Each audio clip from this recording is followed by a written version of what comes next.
Hello students, welcome to Magnet Brains. मैं Rupali Verma. Magnet Brains आपको free education provide कराता है। वो कभी भी आपको 2 वीडियो दिखाने के बाद तीसरे वीडियो के लिए किसी भी पेमेंट की मांग नहीं करता है। तो हमारे साथ बने रहिए ताकि हम आपके लिए अच्छी अच्छी चीज़ें लेकर आते रहें। तो आज जो हम लेकर आए हैं वो है CUET यानी कि कॉमन यूनिवर्सिटी एंट्रेंस टेस्ट के हिंदी पोर्शन, जो हिंदी लैंग्वेज का हमारा जो पोर्शन आने वाला है इसमें, उसके टॉपिक है हमारा उसका विपरीतार्थक शब्द अर्थात विलोम शब्द, जिन्हें हम एटोनॉमस भी बोलते हैं, यानी कि जो एक शब्द है उसका अपोजिट। अब ये जो शब्द है ये अथाह भंडार है, बहुत सारा है, क्योंकि इसे हम लोग बचपन से पढ़ते आ रहे हैं। तो जाहिर सी बात है आपके अपने जो शब्द भंडार, हर किसी का अपना एक पर्सनल शब्द भंडार होता है। उस शब्द भंडार में ऐसे बहुत सारे शब्द होंगे, क्योंकि हमने इतने सारे पढ़े हैं। तो बस आपको करना है, जो आपका अपना एक पर्सनल शब्द भंडार है उसको तो आपको पढ़ना ही पढ़ना है। इसके अलावा आपको जहाँ भी ऐसे कोई भी बुक है, कहीं पे भी है, अगर आपको पढ़ने को मिलता है तो उसे पढ़ते रहिए, क्योंकि ये शब्द भंडार बहुत है। तो चलिए फटाफट पहले समझते हैं कि ये विपरीतार्थक क्या होते हैं। इनको समझे बगैर हम ये नहीं कि हम डायरेक्ट आंसर्स करने लगे, क्वेश्चन आंसर्स करने लगे जैसे एग्जाम में आएगा, वो भी हम आपको कराएंगे, लेकिन वो हम अपने नेक्स्ट वीडियो में आपको कराएंगे कि एग्जाम में कैसे पूछे जाएंगे। लेकिन इस वीडियो में हम जो देखेंगे वो ये होते क्या हैं, इनका निर्माण भी कैसे होता है ये भी देखेंगे। तो सबसे पहले जो हम समझ रहे हैं वो क्या है, विपरीतार्थक अर्थात विलोम शब्द क्या है। ये सामान्य अर्थों में किसी शब्द के विपरीत या उल्टे अर्थ का बोध कराने वाले शब्द विलोम या विपरीतार्थक शब्द कहलाते हैं। विलोम शब्द सजातीय होते हैं, जैसे संज्ञा का विलोम संज्ञा होगा, क्रिया का विलोम क्रिया होगा, विशेषण का विलोम विशेषण होगा। अब क्या होता है, कोई भी एक शब्द है, ठीक है, अब यहाँ पर उसका बिल्कुल अपोजिट, जैसे है हम बोल दें बैठना, तो इसका अपोजिट क्या हो जाएगा, उठना, ठीक है। चलना, तो इसका अपोजिट क्या हो जाएगा, दौड़ना। तो यहाँ पर जो है चलने का हो जाएगा रुकना, ठीक।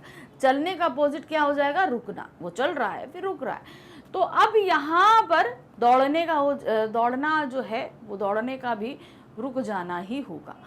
तो ये जो विलोम शब्द हैं एकदम अपोजिट चीजें हो रही हैं। अब ये अपोजिट जो बनते हैं ये ध्यान रखिए, संज्ञा शब्द का संज्ञा शब्द ही अपोजिट होगा।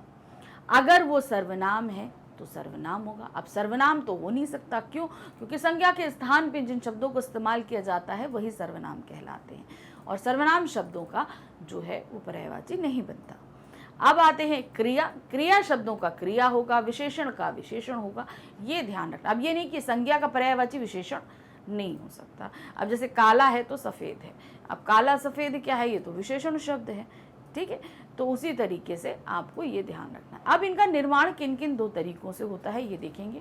सामान्यतः आ, अप, अन, निस, निर, वि, प्रि, प्रति, दुर, दुष, कु आदि उपसर्ग के प्रयोग से विपरीतार्थक शब्दों का निर्माण होता है।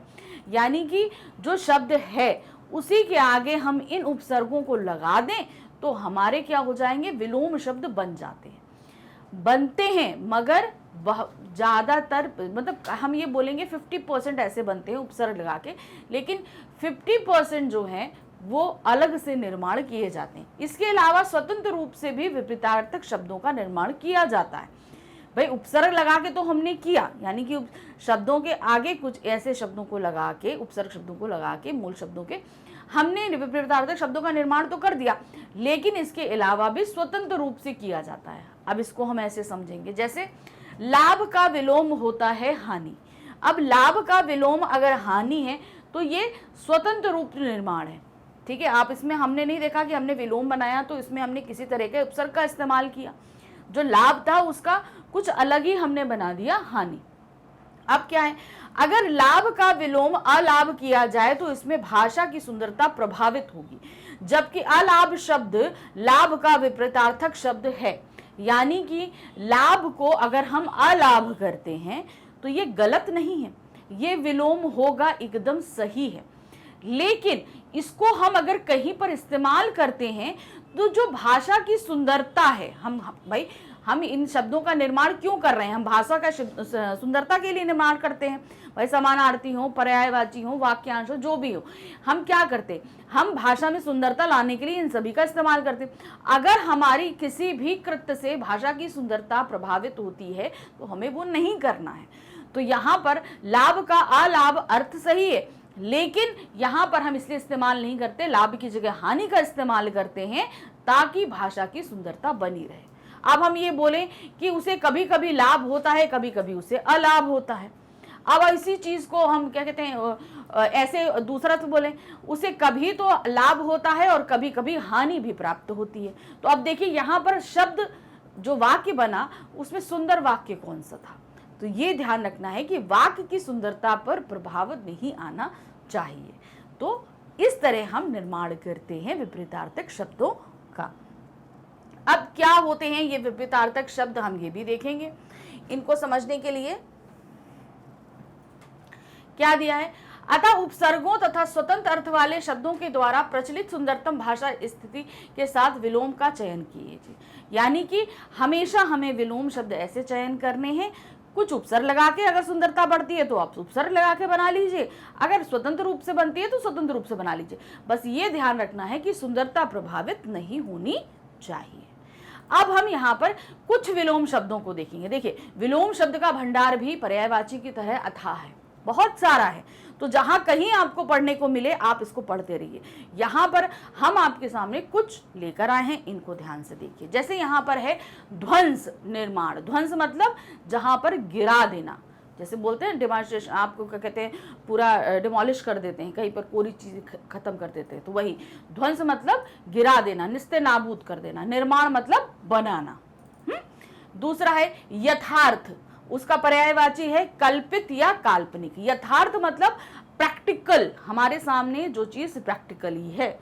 और कल्पित या काल्पनिक मतलब इमेजिनेशन, यानी कि जो हम अपनी कल्पना में बनाते हैं।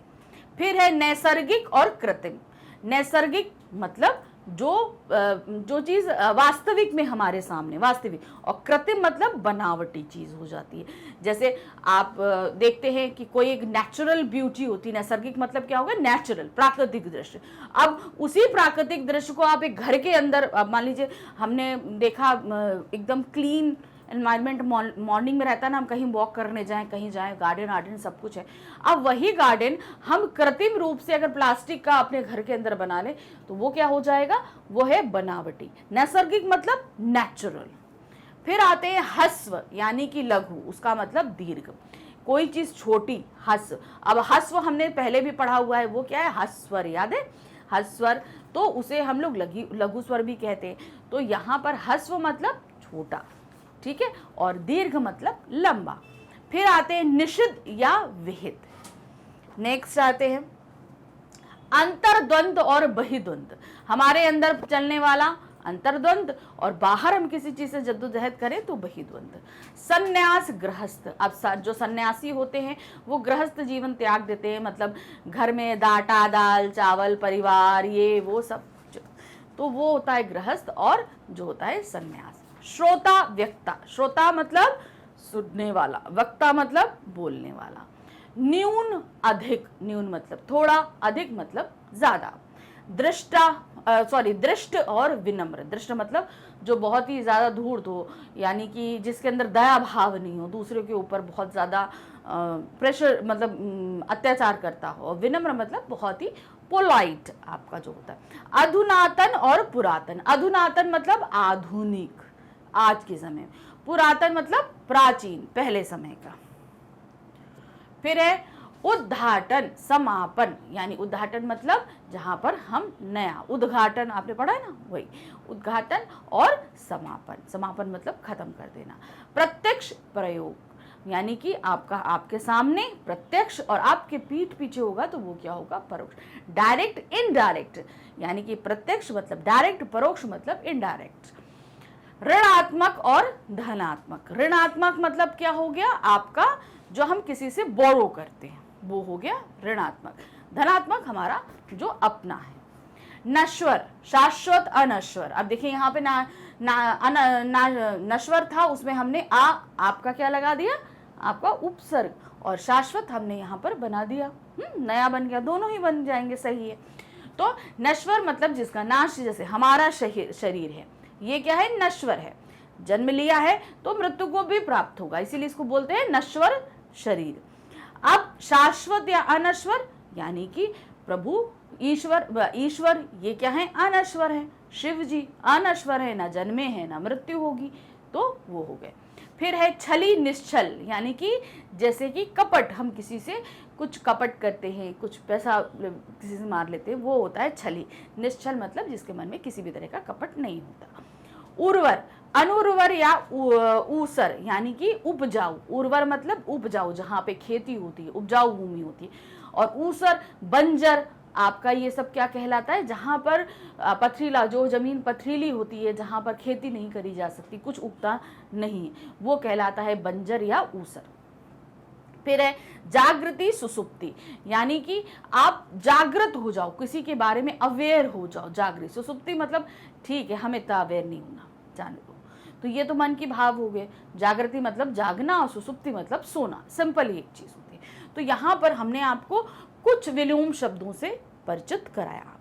विलोम शब्द बहुत सारे हैं, तो जहाँ कहीं भी आपको मिले उन्हें पढ़ते रहिए। ये हम आपको बार बार बोल रहे हैं क्योंकि इसका भंडार बहुत बड़ा है। तो कुछ लाई थी आपके सामने, आपने कर लिया।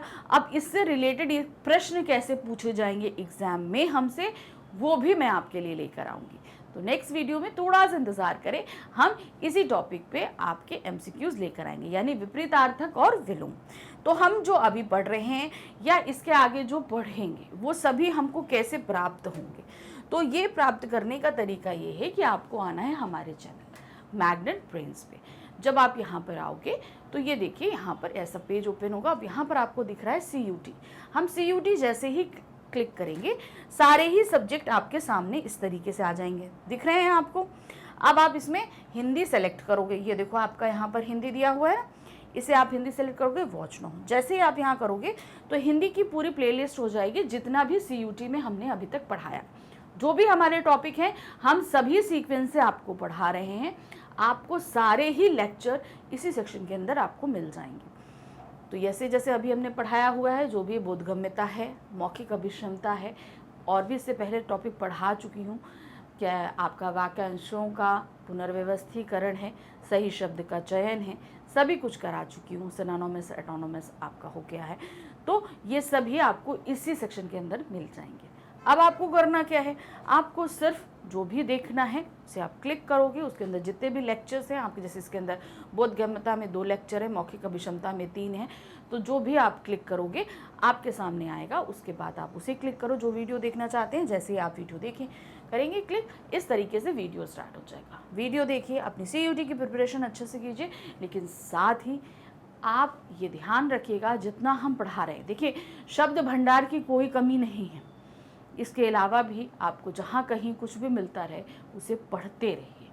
क्यों? क्योंकि जितना आप पढ़ोगे आपकी नॉलेज उतनी अधिक बढ़ेगी, और नॉलेज कभी वेस्ट नहीं जाती। तो पढ़ते रहिए, साथ ही हमारे चैनल को लाइक, सब्सक्राइब, शेयर ज़रूर कीजिए। Thank you for watching, bye bye.